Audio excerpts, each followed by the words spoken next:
Terkait kasus bullying atau tindak penindasan yang Video terjadi di bullying atau lingkungan pendidikan perundungan yang seperti sekolah, dilakukan oleh sejumlah remaja SMP. Assalamualaikum warahmatullahi wabarakatuh. Shalom, Om Swastiastu, Namo Buddhaya, Salam Kebajikan. Perkenalkan, nama saya Safariza Rahma dari UPN Veteran Jakarta.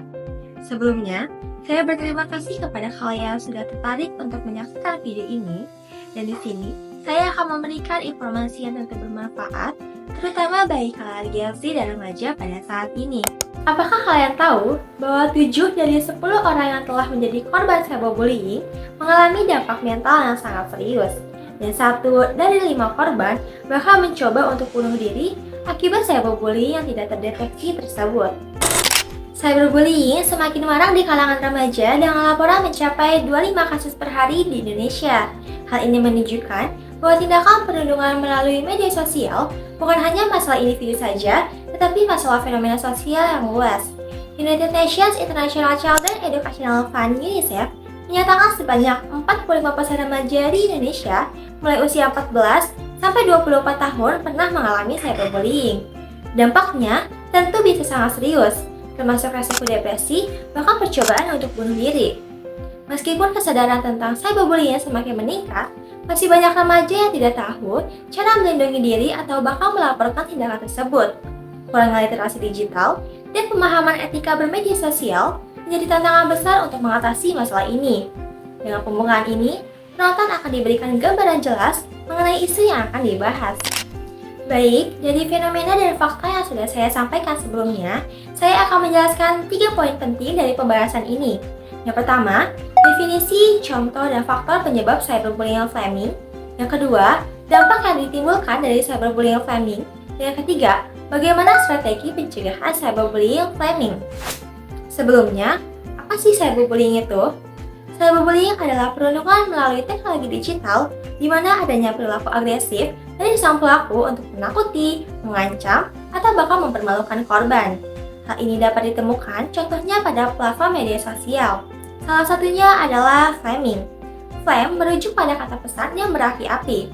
Flaming adalah ketika seseorang menggunakan opini ekstrim dan bahasa yang kasar untuk terlibat dalam pertengkaran daring dengan sengaja. Mereka senang melihat reaksi orang lain terhadap komentar mereka, dan mereka senang apabila hal itu menyebabkan penderitaan bagi orang lain. Adapun contoh dari cyberbullying flaming, yaitu ketika sang pelaku mengirimkan teks berisi pesan penuh amarah, kasar, vulgar, dan frontal kepada sasaran perundungan. Mereka juga mengirimkan teks berisi umpatan yang menyinggung atau bahkan merendahkan korban. Terdapat pula pesan yang berisi ancaman dengan kata-kata yang menyakitkan dan ofensif bagi sang korban melalui platform digital. Lalu, apa saja faktor penyebab cyberbullying flaming ini terjadi? Yang pertama, adanya masalah pribadi atau emosi negatif, di mana sang pelaku mungkin memiliki masalah pribadi atau emosi negatif yang dilampiaskan kepada orang lain. Yang kedua, ketidaktahuan akan dampaknya. Pelaku cyberbullying mungkin tidak menyadari bahwa tindakannya akan merugikan orang lain. Yang ketiga, ingin terlihat lebih tangguh atau kuat. Pelaku cyberbullying mungkin ingin terlihat lebih tangguh dan kuat di hadapan korban. Yang keempat, rasa iri. Pelaku cyberbullying mungkin merasa iri kepada orang lain yang akan dijadikan target sasaran perundungan. Yang terakhir, mencari kesan populer. Pelaku cyberbullying mungkin ingin mencari kesan populer di dunia maya.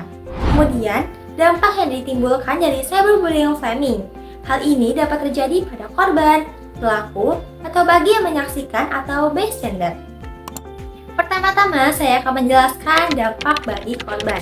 Yang pertama yaitu dampak psikologis. Korban akan merasa mudah marah, depresi, cemas, menyakiti diri sendiri, atau bahkan percobaan bunuh diri.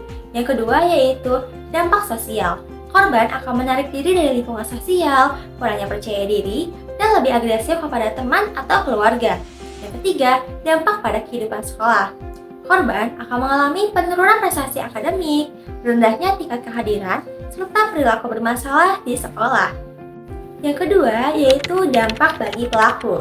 Pelaku cenderung bersifat agresif, berwatak keras, mudah marah, impulsif, lebih ingin mendominasi orang lain, dan kurang berempati.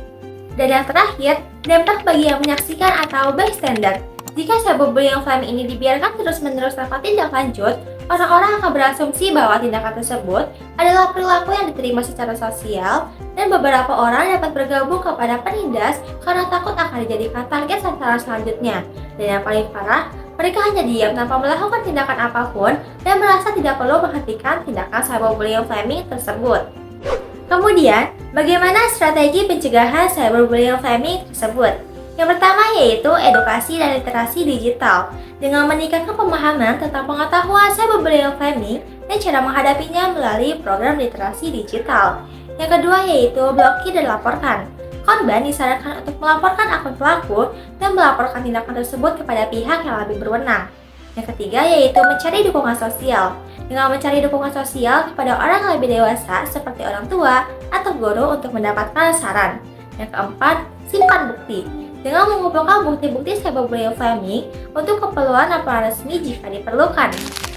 Literasi digital sangat penting karena membantu remaja untuk memahami bahaya atau resiko yang dapat ditimbulkan dan cara melindungi diri. Selain itu, dapat meningkatkan moral dan etika dalam penggunaan media sosial sehingga menciptakan lingkungan digital yang lebih aman bagi semua orang. Literasi digital efektif dalam mengurangi kasus cyberbullying di kalangan remaja. Bahkan penelitian menunjukkan bahwa remaja yang terlatih dalam literasi digital lebih mampu mengenali dan melaporkan tindakan cyberbullying flaming tersebut. Secara keseluruhan, literasi digital berperan penting dalam melindungi kesehatan mental remaja dan mendorong perilaku positif di dunia maya.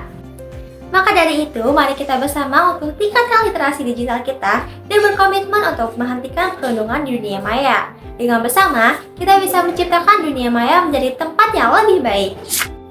Cukup sekian informasi yang dapat saya sampaikan. Semoga bermanfaat dan wassalamualaikum warahmatullahi wabarakatuh.